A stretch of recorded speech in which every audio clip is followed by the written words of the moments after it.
This is TAU Unbound, the English language podcast of Tel Aviv University. Please welcome your host, Ido Aharoni, Tel Aviv University's graduate, member of the Board of Governors, lecturer, writer, and veteran diplomat. Welcome to TAU Unbound. I'm Ido Aharoni, your host, and today I have the honor and the privilege to have with us in the studio two of the best that we have. Two students that are also volunteers, Yaeli Benovich and Offir Inbar. Welcome to our studio. Thank you very much. Thank you very much. It's such a pleasure. Usually we have faculty, we have great scientists, we have great administrators, but it's such a pleasure to have two students, albeit advanced degrees, right? Offir, you're a PhD student, and Yaeli, you're a master's student. But before we talk about your academic interest, why don't you start by telling us a little bit about yourselves, okay? We'll start with you, Yaeli. What can you tell us about yourself? Where were you raised? What brought you to what you're doing today? Yeah, so originally I'm from Herzliya, but my high school I spent in Sde Boker, in the environmental college there, high school over there. And that was the place when I start my journey with the environment and with the environment projects. So how did you decide to go from Herzliya to the Negev? It was the hardest decision that I ever made, but was the best one, because it was very hard to leave the house, my home, in the age of 15. But eventually it was the best decision that I ever made. So you went to the boarding school, right? Yeah. So you lived there in the Negev, and you also had a chance, I'm assuming, to become familiar with the vision of David Ben-Gurion Of course. for the Negev and his vision in general. What would you say is the most important thing that you learned from Ben-Gurion's vision? Well, I guess it would be to look for other people around us and to understand their way of living, to see how they think and how they manage their families. And it's so different than our vision, and to accept it, not just to see it and to say that's how they do it, but more to accept it and to try to find similarities. So this. And I attended the screening of Ben-Gurion, the epilogue, the documentary that was made actually by two faculty members here at Tel Aviv University, Yariv Moser and Yael Perlov. And I noticed how non-Israeli audiences are reacting to the movie, especially to the act that Ben-Gurion is moving to the desert after his retirement. And many people just couldn't believe it. People ask me, what kind of person does things like that? It's amazing, right? We don't see any leader today in the world setting such a huge example for the younger generation. And in many ways, Yaeli, you're following the vision of Ben-Gurion. Yeah, for sure. And also we have to think that it was in a time that the infrastructure was so different from today. Today it's so easy going to Mitzpe Ramon, visiting the Negev, but then it was very hard. It was the real frontier. It took hours to get to Sde Boker. Yeah. And what about you, Offir? Tell us, where were you raised? I was born here, just next to Tel Aviv University in Ramat Aviv. And then we went for a few years to United States, to Orlando, Florida. And after, I was raised in Kiryat Tivon, in the northern part in Israel. So you went from Disney World to Kiryat Tivon. Yeah. I was many times in Disney World. It was amazing. And I was raised in Kiryat Tivon until the army.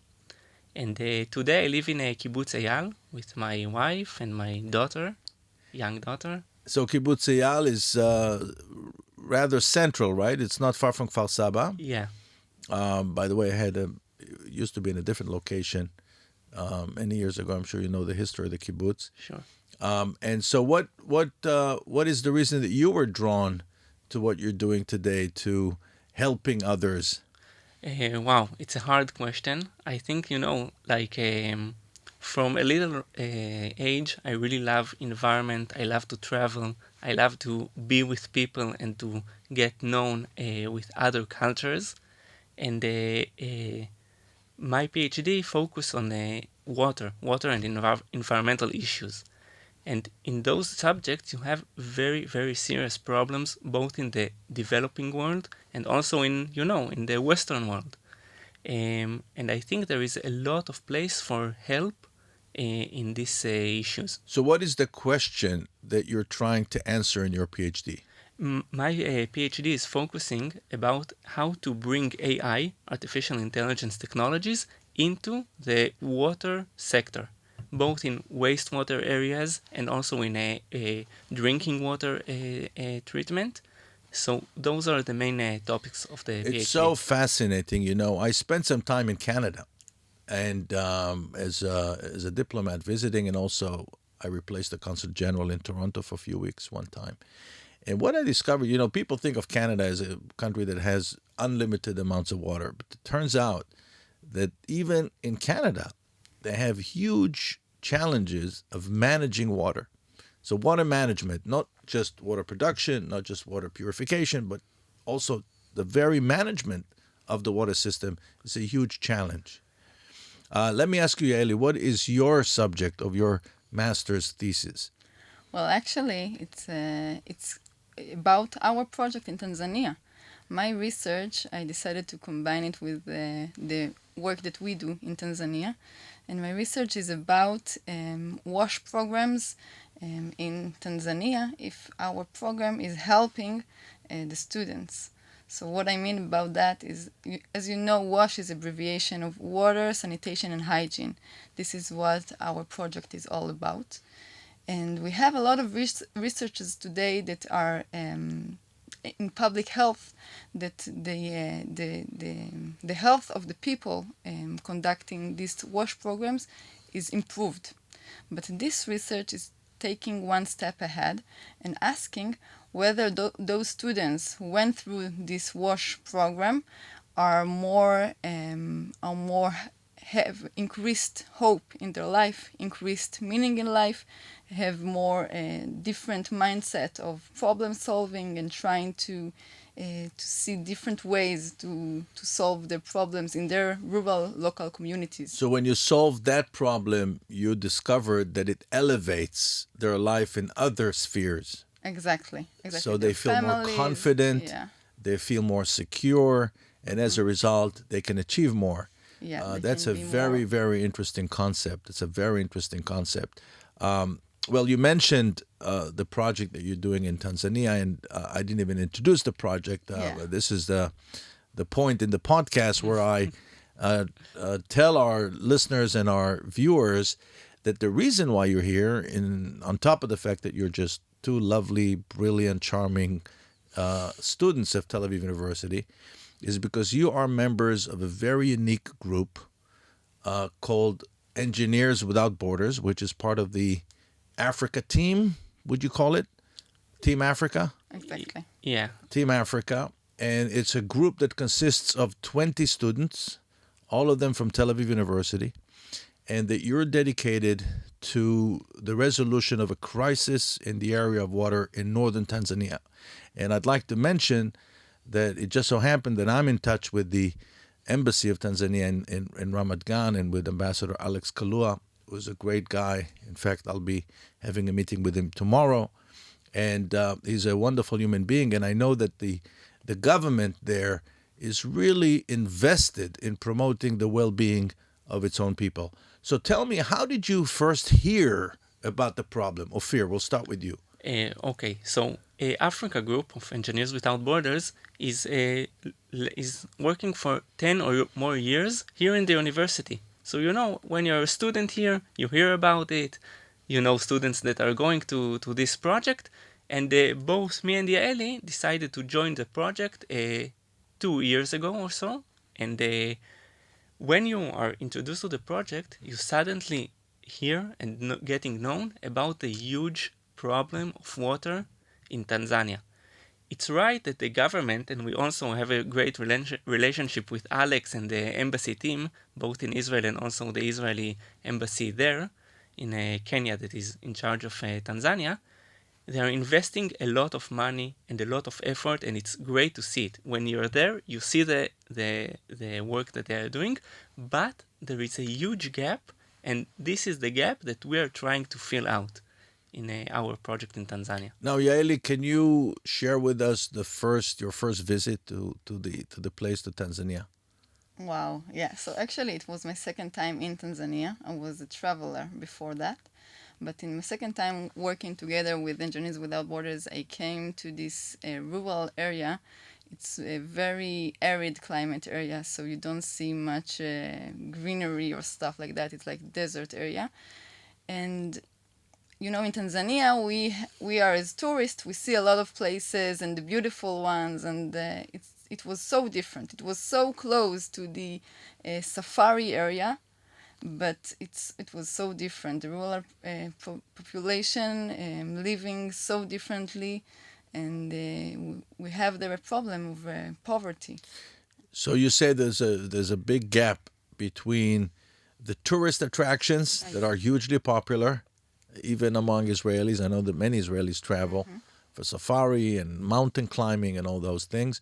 And then obviously you have communities in distress. Ofir, so what is exactly the project? What is it that you're doing on the ground? Okay, so first of all, we are working in Babati district, which is in the northern part of Tanzania. And we are focusing on providing water to the communities, specifically in schools, by building with the community rainwater harvesting systems in the schools. Currently, we have 9 projects that are already operating, some of them almost for 10 years now. And we also do educational projects. The Africa group is not only about providing water, because we know that maybe this is the most easier part, to just come and build the systems. We also want to bring a holistic solution, so we are focusing a lot on educational projects in schools, to the students, to the teachers, to the principals of the schools. So this is basically the project. So you're talking about 2 components. One is to tackle the issue of water, and my understanding is that you're using the rooftops to collect the water, right? Yes. So we'll talk about how this is being done. It's fascinating. And then you're saying there's a whole nother dimension, which is educating people. Now, the education efforts, Yaeli, are concentrating on what? Educating them how to think of solutions. What's the effort? So it's interesting because we have 3 different domains. You know, we have working with the students about hygiene and sanitation, and how to identify the water are purified or they are not good for drinking, because they're drinking their groundwater, which you can see by your eyes that it is different qualities.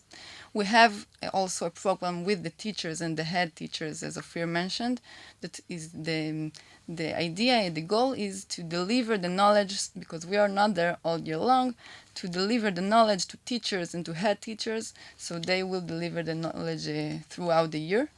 And the third domain is working with local NGOs, local organizations that are dedicated for educational topics, and we're working with them to conduct seminars for teachers, for students, and to think about ways to collaborate in the future in the educational part. Now, Ofir, how do you prepare a rooftop to collect water? Okay, this is something that we're preparing all the year. Just before I answer the question, it's very important that this is something that we're emphasizing in our group, because we see many NGOs, and we want that our projects will work for a long time. This is the reason that we're working together with the community. Every project starts with an MOU that defines exactly what we are bringing to the project and what the community brings to the project. It signs with the district administrative and the head of the district. And this is something that makes them in charge of the system. It's theirs, it's not ours. We are helping, but we're working together. Now, about the roof, so we're coming before we are building, we are coming and we're doing like a delegation that does research in the school.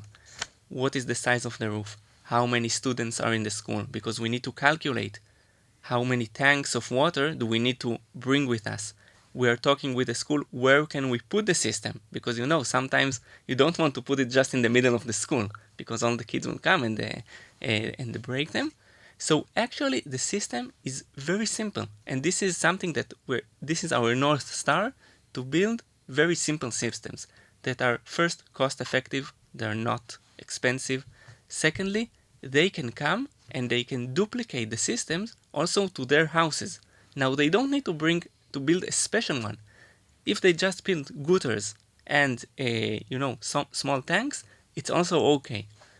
So we're working there for 2 weeks, very hard. We have many stories about working there with the community, and we are building a systems that can be until 50,000 liters per school. Wow, that's impressive. Yaeli, I'm assuming many young people like yourselves will be listening to this podcast and watching it on YouTube. To those of them who are interested in joining you, what do they have to do? First thing, they have to know that they don't have to be engineers to be in this project. It's something that we are trying to say wherever we can. We are not a group of only engineers doing this amazing work. Because of our holistic approach, we have a lot of people coming from different backgrounds. This is the first thing to know. The second thing to know, I think, in my side, is to understand a bit that there is a cultural gap, that we are coming not to change the life and to be heroes in these communities. We are coming to work together with the communities to understand their needs and to find also local solutions. They have the local knowledge that we don't have, and it's something that we're coming not like the white savior coming to Africa and change the life of the local community. We're coming to work together with them. So it's something that Yes, obviously that's a very important point.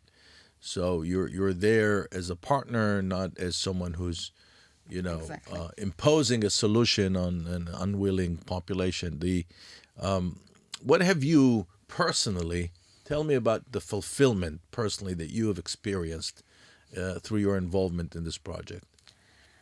Wow. So yeah, this is the project that drives my life right now. I'm really, really curious about this work. And actually, a few weeks ago, we had pictures in WhatsApp group with the local community. They pictured the tanks, full tanks of water after a long time of drought over there. It was, I think, 2 years of a drought. And we got a picture with the tanks full of water, which was a big celebration over there. And over here, we celebrated. And this was a moment of fulfillment for me. And what about you, Ofir, in terms of your moment of fulfillment, your moment of just share with us one or two highlights. One or two highlights. First of all, I think that when you're working with a different culture, it's like putting a face around you. So first of all, like every time that I come back to Israel after visiting Tanzania, I'm trying to say myself, okay, the family is the most important thing. Because there, the family is so important. You know, the grandchildren takes care of the grandpas and take care of their parents when they're old. And you know, here in Israel, it's something different. Maybe you live 2 hours from your family. So I think really that this is the first thing. And the other thing is every time that we come there in the first day, it's so amazing to see the friendship, the real friendship that we have with some people in the community. You know, we're talking about football, you know, now there was the World Cup, and family, people, and really friends. And it's not like coming there as a tourist or, as a worker. It's much more than that. So you become part of the community and you're also exposed to their own lifestyle and their value system, right? Yeah. You mentioned that the centrality of the nuclear family in their lives. Now, I know that that what you're doing, you're not doing alone, right? You have many other partners and you have many other people that are helping you. Who would you would like to acknowledge as the people that help you in this project, this amazing project, really? Okay, we have a lot of partners. First of all, you need money to do this kind of project. We're going to Tanzania. We're buying the tanks. We're working all year. So we have many partners and donors. I think first we need to mention our supervisor, both me and Yaeli, is Professor Dror Avisar, the head of the Water Research Center here in Tel Aviv University, for all his support. And we invest time during our PhD or masters doing other work. And he's like supporting us, and it's really amazing. And I think it's a example of like how to be a very good supervisor. Well, we would love to have him as a guest in this podcast. That would be amazing. He talks very interesting about water and water issues. We have also, outside of Tel Aviv University, we have many donors, companies, and business people. And here in Tel Aviv University, I think we must mention the international division here. Professor Milet Shamir, Maureen, the head of the Lowry School, International School, and also Sharon, that are supporting us a lot, both in money and also in knowledge, advices, and we're very proud and happy with the collaboration with them. Well, I'm assuming that there are many people listening to us right now that would like to help. Maybe people that are unable to physically join you and help you with the actual work on the ground, but they'd like to help maybe financially, maybe otherwise. What would you say to them? Why should they be? There's so many other projects. Why should they support your project? Well, I guess the first thing to know about us that many projects working very boldly in the bigger picture, working with a lot of schools, doing a lot of impact, but our project is very different from those projects in the way it works with the local community hands-on for 10 years with the same people. As Ofir mentioned, we have their really good friendships. And this is something that we can't live there until we know for sure that those systems will be maintained after we go. So it's something that we take it as the first priority when we're trying to expand to new areas, as we're trying to right now. We're thinking all the time, how can we leave a system that we already installed without making it neglected? Yeah, sustainability is a big issue. I know that there are many people with good intentions that implement all sorts of projects that are not sustainable, and it's a lot of energy and money and efforts that are are being wasted. And I've seen it time and again in Africa and in other places in my many years in public service. Well, I just wanted to let you know that this has been a very inspirational conversation for me, and I'm sure that for our listeners and our viewers. I would like to thank you for taking the time to be with us, and I would like to wish you much success on behalf of all of us. I think what you're doing is incredible, and you're bringing a great deal of pride to this institution and to Israeli society in general. Is there anything you want to say before we conclude the podcast to our listeners and viewers? Thank you very much for you. My pleasure. It was a pleasure. And if somebody wants to contact us, so maybe we can add it also in the description, but our website is ewb.il.tanzania. And you can find us in all the social media, but you can start there. ewb.il.com. Yeah. That's your website. And I'm so happy to serve as your promoter because you deserve it. Thank you so much. Thank you until for the next hosting time us. we see each other. And to our viewers and listeners, thank you for being with us. Until the next episode, goodbye from Tel Aviv.